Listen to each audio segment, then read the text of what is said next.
Welcome to the Scholar Chronicles. I'm Dr. Loh KS, a historian, and I ask scholars to share their stories from the field. These stories shed light on the research we do, the challenges we face, and the relationship between scholarship and society. Please like the video and subscribe for future episodes. This will help the channel a lot.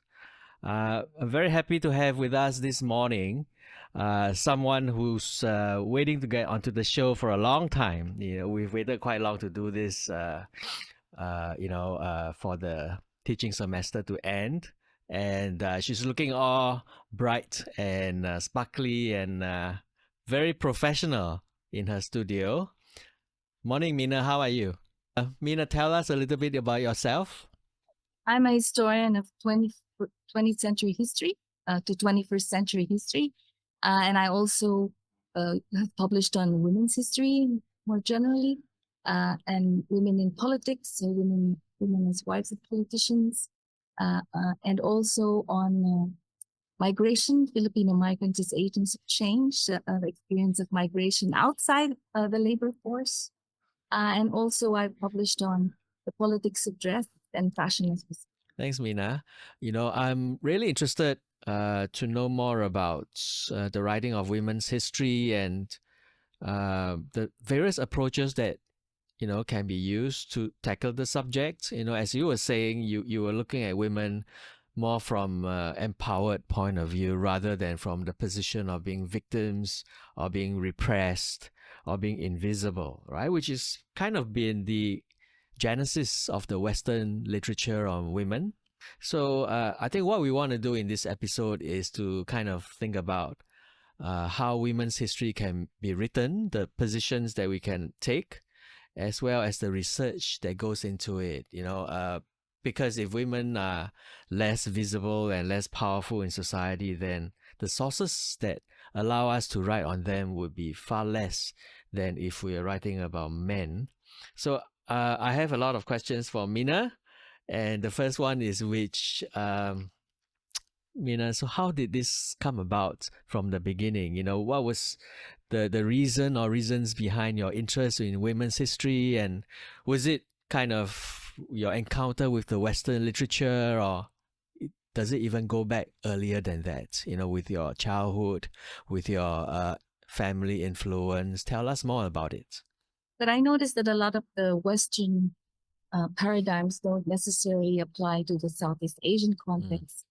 If women in the second wave feminist movement wanted to have women to be in charge of finances, well, women in Southeast Asia already hold the purse strings, and the husband gets an allowance for his beer and cigarettes. So there was a different context, and always they said that women are a minority in politics. That's true, but I could see that wives of politicians also had power. So I wanted to look at that side of it, which is quite controversial because from the Western view, if first ladies have power, it's not democratic. But I wanted to challenge the feminist movement into thinking it might not be legitimate power, but it's power nonetheless. And so what should we do about it? So that's why I got interested in writing about it, because I thought that Southeast Asia had a lot to offer,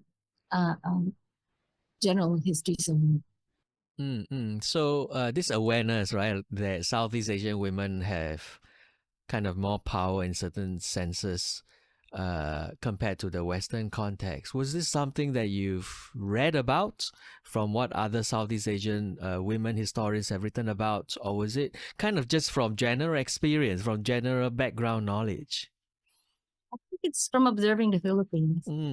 Yeah. Being a migrant to Australia made me reflect on what they do things differently here. They define women differently here. So, for example, as a personal story, when I finished graduate school and I was doing graduate school, all my relatives were saying, "Why did you do a PhD? No one's gonna marry you." I didn't consider that as as something that I should have considered, and they were actually obviously right.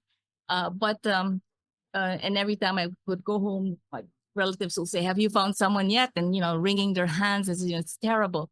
Whereas every time I go to my doctor here in Australia, he would ask, "Have you been promoted to professor yet?" Which shows you it's a different kind of, he would never ask the questions that my relatives ask. So these sorts of things make you reflect on your culture and reflect about what it is about Southeast Asia that might be different. And I thought it would be a good thing to write about it, that would kind of unsettle or at least show a different side to women's history than it is in the.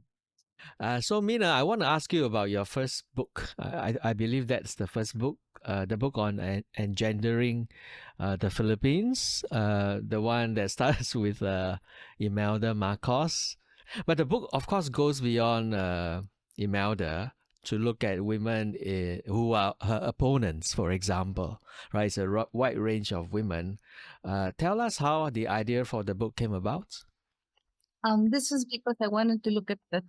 I think what was unique about the Philippines is that Filipino concepts of power see the kinship group and not just the person in office as being powerful. The Tagalog word is malakas, you are influential. And so I wanted to look at how, since people haven't written about this yet, can women exercise power outside the symbols of power? Is it possible to have influence if you're the wife of a politician, for example? And because I noticed a lot of wives of politicians run charity groups, they do the campaigns. It comes, if you say personal experience, I had an uncle who was a congressman for 4 terms, and an uncle who was vice mayor for several terms. And so I noticed my aunties were very, very proactive in their campaigns. So I wanted to look at and of course, Imelda is a great example of somebody who's the wife of a politician, but yet exercised a lot of influence. And so I wanted to write about this side of women who might be wives of politicians, but also exercise power. So I wanted to look at that, and also the pattern.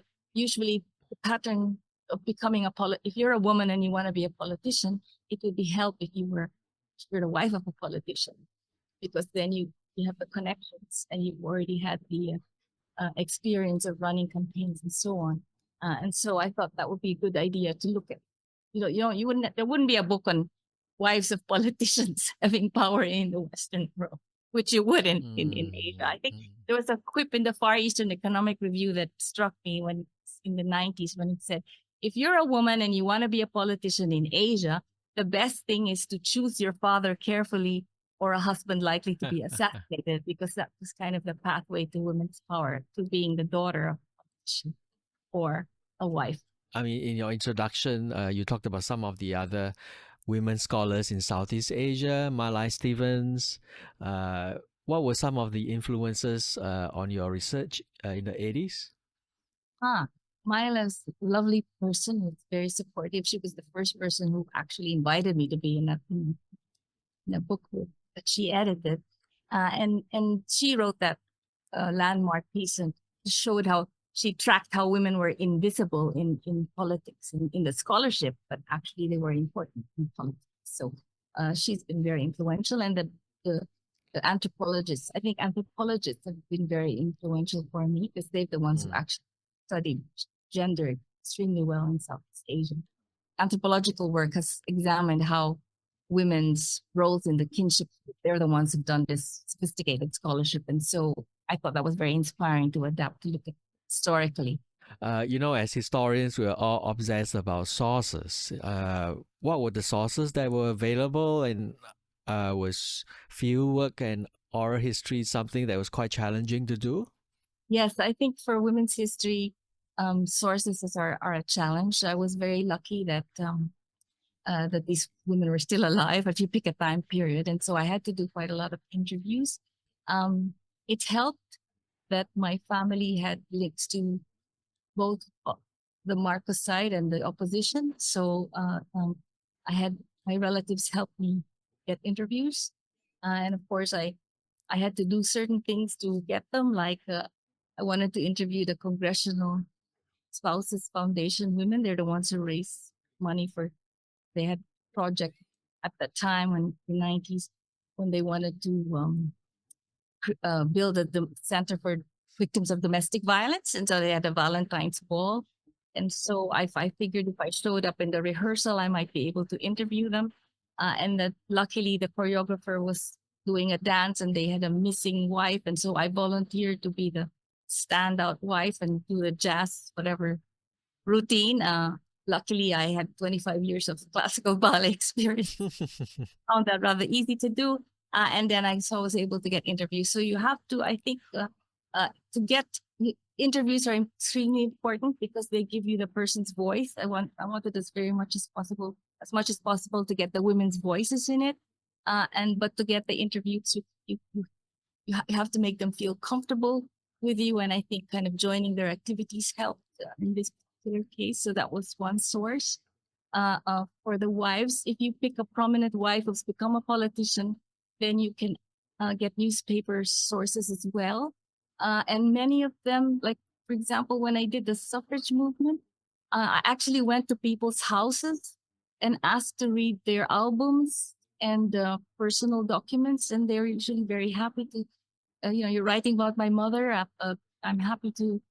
So I think it's a lot more work for I'm always jealous of people who just go to the British Library and do the reading there and that's it. Whereas I spend hours trying to get somebody to introduce me to the family and ask permission if I could use their sources. Actually, they're but it's a great thrill. I'm the first historian to look at these persons' personal letters and records. What was the general response when you approached these women? Were they surprised? Were they very enthusiastic, or were they more guarded? I think a lot of them feel that they're not important. So you kind of have to convince them, but you are. And it's only until after the interview that they realize, oh yes, I did all of this. So sometimes I say, why do you want to interview me? My husband's the star. And then in one particular case, the senator, I showed up their house, and the senator, the husband, was actually rather disappointed and probably offended that I didn't want to interview him. Yes. I'm here to interview your wife. And he was like, and so most of the time the women think, and there is one very prominent woman who did all the work for her husband, who was senator, and her sons became also senators, and one of them was a presidential contender. And she's a best friend of my mother, so that's how I got the interview.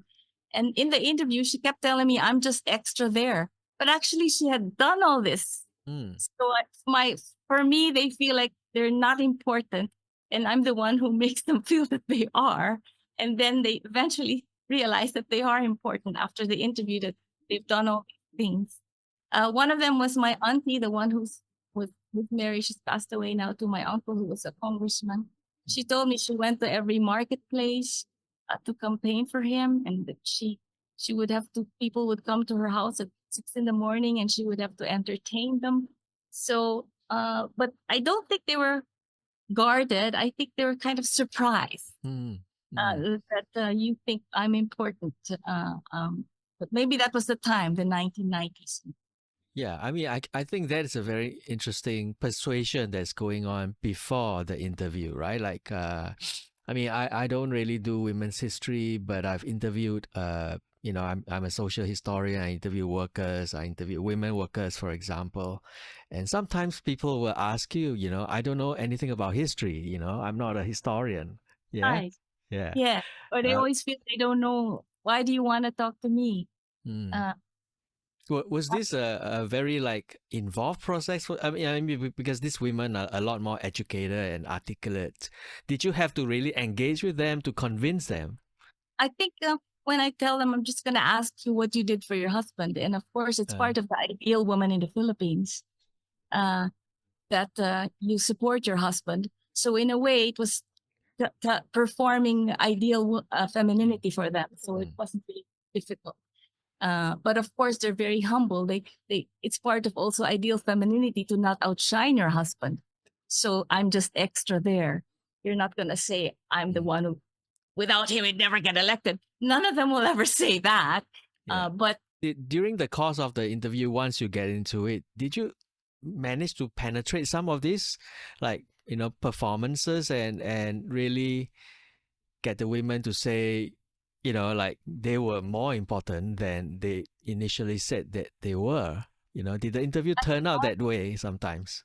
I think they realized that they did a lot of work, and they acknowledged that. Yeah, they would raise money for charity. But of course, I interviewed the active women. I didn't interview the women who didn't run the campaigns for their. I picked the ones who were proactive based on what my relatives would tell me because they know, and my relatives were very helpful in arranging the interviews for that first book. Tell us about your interviews with the Marcoses. I interviewed Imelda, but it was the timing that was good. It was 1992 or 1993. So they had just come back from exile, and she hadn't yet run for Congress. So she had more time, I think.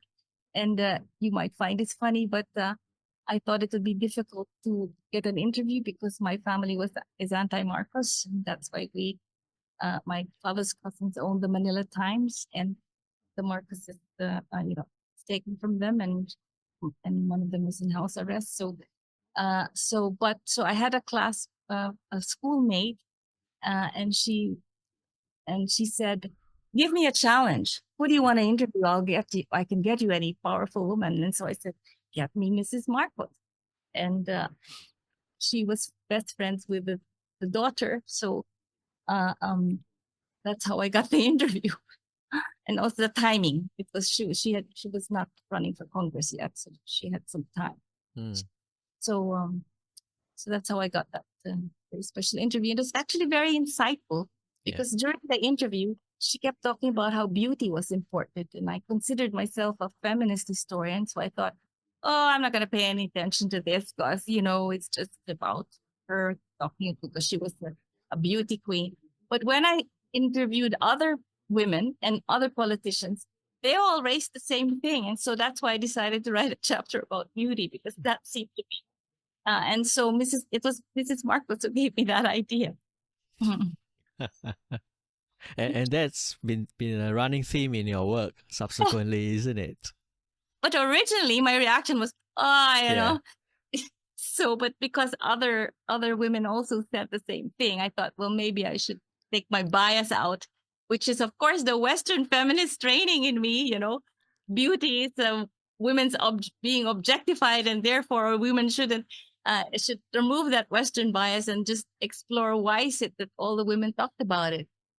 And then I realized, that my dad was the one who said, if you look at the Tagalog word for beauty, maganda, it's the same word you use for a child when you are happy with their virtual behavior. When you tell a kid, don't do that, you say, don't do that, it's pangit. It means ugly. So the idea being that being beautiful is actually morally good. So then I started to explore that, and that's why it became kind of a theme. Because it's a theme, women are obsessed with beauty contests. Still the present, even in migration. I mean, many of these women are very well educated, articulate. They've probably made public speeches before. They've been in the public attention. Did it feel like they were giving the public persona and the public perspective rather than telling you? Did you feel that way, that you have to get through that wall and get the women to tell you exactly what was happening, or was it rehearsed, something that was rehearsed, scripted? I think I just asked them what they did, and I think they didn't expect it because they didn't think they were important. So that was a kind of like, I think expected me to ask about their husbands and what he did. But here's me. I'm here to ask about you and raising money, which they thought was just mundane. So they would talk about it, but because that's what they know.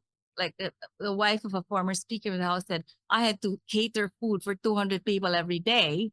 So, I'm interested in that, but they were surprised that that's what actually was interested in. So maybe the element of surprise allows. I'm sure they were also performing. Yes. I think you're right there. I mean, you caught them off guard, and that was your way, right, to get inside, to get their stories. I'll never forget that, when the famous senator was so offended that I wasn't there to him, and I didn't actually. And then he's just the look on his face was priceless. I should have had a camera. And It's like he was so surprised, but I thought that they knew I was there for his wife. So very Were any of these interviews including the husband? no. No, okay. Because it would have So been quite different if the yes, husband was I know there. I know from interviewing Filipino women married to Australian men. I had cases where the husband wanted to be there, and the problem was he would keep answering for her. Mm. And I was doing that research at the same time I was doing this. And I remember one case when the wife got so upset with him interrupting that she said in English, "Oh, he just loves me too much. He wants to answer for me." And then he just said to me in Filipino that he was very annoying. And so finally, he told him to watch TV because I wasn't going to tell him off. Because it's not, if it's a white person like male, I hesitate to say go away, So it Yeah. maybe she has to ask permission from him to be there. So, but that was the case. The only time I had husbands were when I did Filipinos married to white Australian men, and the husbands wanted to be. But the wives of politicians, no. It was I've never had one with a husband. Were there things that actually surprised you about what the women did that you had not anticipated? Uh, the ones where they actually they raised most of the money, yes. That they actually had to sing and dance on stage. Some of them who had talents in that area. Let's talk about the other kind of sources, right? The Mhm. photographs, I guess, the personal papers. Were those things interesting? Yes. Hmm. They were the one of them, the one who became one of them was a politician. So she showed me photos of her before she ran for office, and when she ran for office, and when she ran for president, she had a makeover and went to the beauty parlor and started wearing dresses, whereas before she didn't. So that was something I didn't expect. That was the day that I decided I was going to ask about beauty and fashion after that interview, because I didn't expect that. So those sorts of things you get from looking at the photographs. And I want to ask you about, were there kind of differences in the voices of different groups of women in politics, right?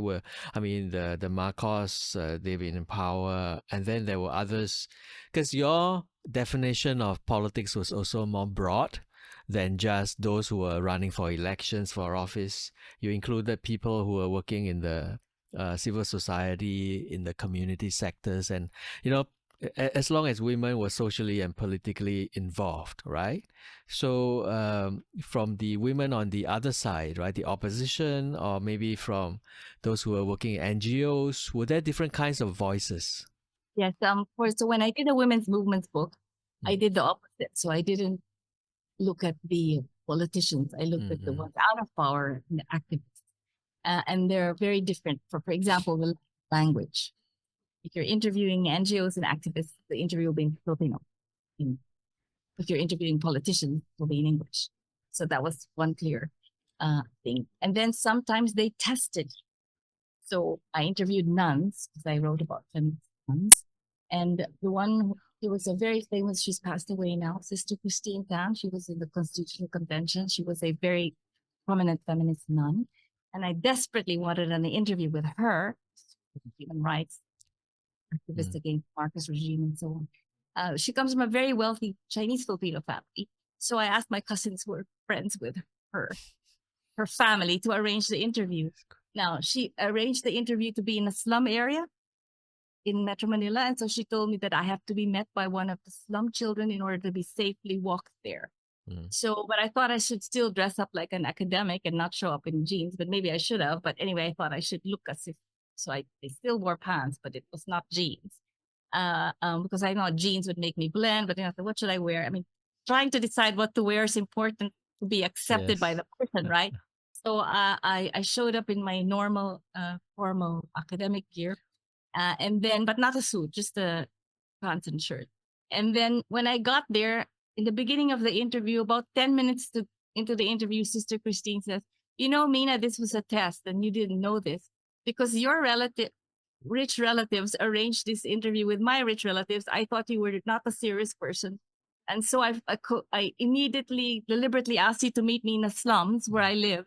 But it's only now that I realize you're a serious scholar. So now I can relax and have a proper. So again, the stereotype that maybe I'm not, that's also what I have to fight against. First, I'm a woman. And then, of course, they don't normally assume, a woman from Australia or, there's that challenge. But then, of course, later on, she gave me a fantastic interview and realized that, but I was being tested. So there's that side. There also, we always think we're the researchers in the hierarchy and you're the superior. Doesn't happen all the time. So with the politicians, of course, I was the inferior one. They didn't see me because I was Dr. Mina Roces with a PhD from Michigan. No, they saw me because you're the sister of someone who arranged the interview. I couldn't say no to her. I mean, just last year, I got an interview with the former governor of Aklan province, and I thanked him, and he said, and the one who arranged it was with me, and he said, I couldn't say no to her. So, that's the only reason they see me. But so the higher that one and also this hierarchy is also different when I interview people in the NGOs who are leaders and that so on. You have to demonstrate that you're a serious scholar, which is different from the others who saw you because the friend arranged it. So I noticed that was the test which I had passed with Sister Christine, obviously, and passing the test, it's willing to go wherever they are. And then I participated demonstrations of comfort women against the Japanese embassy. I joined the shoe. There's a department store, Shoe Mart. There was a demonstration by the N Gabriela, which is the most radical women's movement against casual hire of sales girls. And I remember my mother afterwards said to me, she came to the Philippines on holiday, and when I was there, and she said, I want to go shopping in Shoe Mart. I said, I'm sorry, but I cannot go shopping in Shoe Mart. You can go to Shoe Mart, but I can't. She said, why? I can't cross the picket line because the other day I was just there standing with them all day demonstrating. So, once you kind of join and it's amazing because like this organization, I wanted to read all their newsletters, so they let me read it in their office. And after a while, they felt sorry for me. You're here every day for hours in the heat. So why don't we just sell it to you for each for $1? I said, yeah, but then you would have only one copy and I would have the only other copy in the world. Well, we know you look after it. So I kind of feel privileged. They have one copy, but I've got the only other copy of the whole set. So I'm going to have to donate it to a Philippine library so that it's preserved. So it's a different dynamic. You're right. And interviewing migrant women from, like, say, domestic workers, you always think, oh, there's a hierarchy. But the first thing they say is, I'm introduced as someone who never married, and that's a sign. Women who never marry are seen to have failed the feminine ideal. So you're a person to be pitied. So there's no hierarchy there because the assumption is that it's not like I'm an ideal woman. So I think it's interesting, the positioning, and it's a different. You're absolutely right. Interviewing political women is different. I have to show up, kind of. But I'm like the sister of so and so, and that's why they are. I mean, they're related to their relative, and that's why I'm there. So I have to show up and and and in one case, I had to interview for another project that I'm still working on women's power as consumers. I had to interview interior designers, and my friend was an interior classmate, interior good friend, arranged the interview, and she said, "You better show up in branded clothes because you're never gonna be accepted by them." And I said, "I'm sorry, but I don't wear branded clothes. I'm just gonna show up as me. Sorry, I'm not." But the interesting thing is that he knew my parents, and he spoke to me in Spanish, and I answered back in Spanish, and immediately I was okay. Yeah. So there are different ways where you're accepted, you're right, depending on the person you're interviewing. And NGO women, they test me for my credentials, which the elites wouldn't be doing. Yeah. And the lack of the Filipino in the NGO activists or Filipino English. Amazing, right? I mean, like, I'm quite amazed that you're able to interview different groups of women, right? And to be able to do it so successfully, it's not always easy to do that. And they're not all successful interviews. What Some are are the less successful ones? like they don't open up or they want to. But it wasn't a woman. I had a male. who didn't want to open up. His wife arranged the interview, so I thought it'd be okay. But it was just when I was a postgrad student, so it was just beginning, and I couldn't get anything out of him. He's a lawyer, and so I just thought, well, I can't get in any other. It's not going to be a useful interview. That things happen, so I have to find someone else. So those sorts of. Sometimes though they tell me they tell me things that's off the record, so I won't use it. My problem in the women's movements book was women's organizations, if you say NGOs, they don't want to talk about conflict. It's not a Filipino thing. So but when there's a conflict, one of them leaves the organization and forms her own. They didn't want to talk about it. So I have the data, but I never used it. So I just said that there is some disunity. But the referee for the book, when it was submitted to University of Hawaii Press, said she mentioned disunity, but she never talked in any detail, and she didn't give names. And the publisher said, you have to fix that. I said, I can't fix it because I got the material off the record. So then I had to go back to apply for another grant, go back to the Philippines, find 3 people willing to have their names there, that they had this unity. And that's how I had to rewrite it in order to get What, to really? You had to do that? Yes, well, I can't, it's oral history. I can't, but off the record has to be off the record. So then I had to find people willing to be on the record and make a special trip just to please the referee so that the book would be published. It's terrible referees. It's luck, right? Yeah. I mean, they obviously assume they thought that I didn't reveal this because I was a bad scholar, but actually I didn't reveal it because I didn't have permission to. Yeah, of course. I thought they would understand that, right? I mean, I didn't say that I'm not going to talk about it because I don't have permission. I just sort of talk about it. But I think they assumed, oh, she's not talking about it because she's a bad scholar and didn't do. But actually, I said to the publisher, no. Oh, but you still have to fix it. They said. So then I applied for another grant and I went back to the Philippines to look for 3 people willing to have their names there on the record that there was this unity in the organization. That was a shock. I'm not sure there's anyone else who applied for another grant so they can publish the book.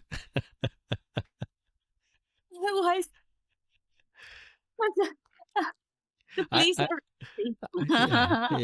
I want to ask you, so if there's someone who's looking to do women's history, do interviews like you are, but without that kind of background or maybe experience, what would you say are some of the methods to make the interview as successful as possible? What can you advise them? I think you have to get them to feel relaxed and that you're not threatening. So I'm not very, very formal. I have to follow ethics rules. So it has to be, now I have to, during the time of the women's book, recorded consent was all that was necessary. But now you have to have written, signed, and Filipinos don't actually want to sign a document. They think now I have to have signed. So it's a bit more of a challenge now for young researchers because you have to have signed consent. So the idea is, I think, to just take a lot of time just to explain the project and make them feel that it's not that they don't have to answer any questions they don't. But I've usually, since then, I've been working on safer topics. I think I don't write about politics now, right. So since it's not so hard. In one case, one of the migrants, the go-between, the person who arranged the interview, she wanted to be with her, but after 10 minutes into the interview, she wanted to send her home because this is great. It's just like therapy. I'm talking to her about my life, which I didn't think was important, but it is. So I think you make them feel relaxed. This is the best thing. And I think your personality would help. So I think someone who's not arrogant, you have to be humble. I think that's important. Humility, I think I would say number 1. It's very interesting because one editor who worked with me on an article of Philippine American, this is the first time I got an email thanking me, not just for doing the revisions of the referees, but for my humility. And I just had to, I just thought, I wonder how the other scholars are for him to actually say that. an email. But I think that's a very important quality Yeah. for interviews, and to act like you don't know everything. And that's that they're the ones who are the experts and not you. I think Yeah. and empathy. I think Mm, mm, empathy mm, for I think it helps when I did the migration book that I am a migrant.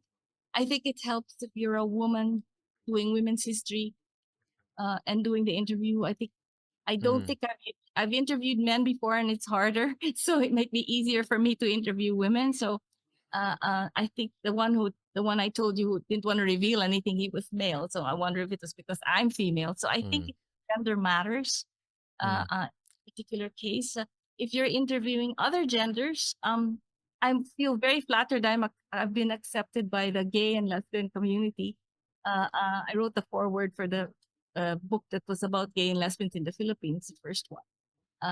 And I think it's because growing up, when I danced for a Philippine dance company, I auditioned when I was 14. I growing up with, I'm used to being with other genders, so it's kind of, it's home. I feel home and safe there. So mm, I think making them feel safe and having empathy is important. Have to do homework about them, even if it's just a migrant out of nowhere mm. that I don't know anything about. I always ask the person who knows them and arrange the interview something about them. And if nowadays you can check Facebook Yeah. pages, Yeah. that you Yeah. check all about them. So when I interviewed them and said, I know you were this, I know you've been here, they know, oh my God, she did her homework. She did find out about me. She's not Mm, coming cold. I think that would be another tip I would tell an mm, interviewer. mm, That, mm, that, like that's huge. I mean, you'll get them immediately. They'll feel at home. My God, she bothered to find out something about me before even coming. I think yeah. Yeah. that is essential. I always prepare Mm, before I interview the person. I do some research on them. I don't year last March. I read up all the articles about him before I actually showed up. So I said, I know you made a wedding gown for the Sheikah. So I mean, he knows I already did this. So then he feels, oh my God, she did her homework. She knows my achievements. I think mhm. that would be Yeah, that is very important actually. And I was going to talk about Facebook a bit later on Mhm. with the migrant women. But just one last question about the women in politics, right? Uh, for me, at least, it's always more difficult to interview people in professional or public positions compared to ordinary people, that's just me, right? I guess. But is there a issue of being intimidated by people who are in positions of power? And how do you kind of equalize the interview a bit more? I always I think in the interview, if they feel they're superior to you, it's easier. So it's okay. I'm okay with that. Do, So it's okay to get them to talk, right? But I mean, like sometimes I feel like I'm a scribe. I'm writing down what they say. yes, Do you sometimes feel the need to challenge them or to kind of offer a critique, almost as if it's necessary if you're an academic that they yes. expect you to be critical, right? You leave that to the end, at the very end of the interview. Then Mm, I'll say, uh, uh, um, I say, you understand, I'm a scholar. I have to be critical. You did this before. Oh, okay. There was one politician, it's a male though, when I was still a PhD student.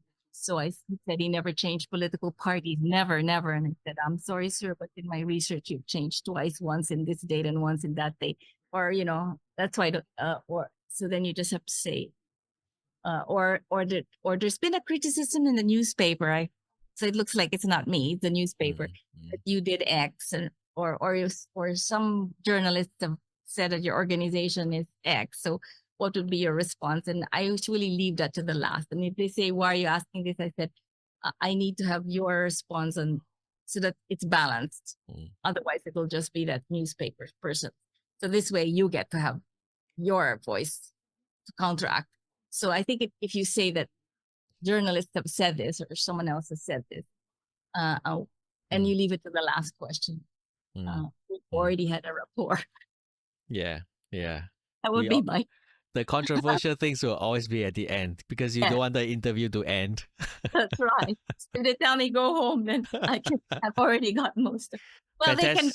they can pull out at any time, right? That's the ethics. They Yeah, can. yeah, yeah. Also, for the first book, Ah, what's challenging about that is the publisher requested that I show the Mrs. Marcos and the others, um, the the manuscript.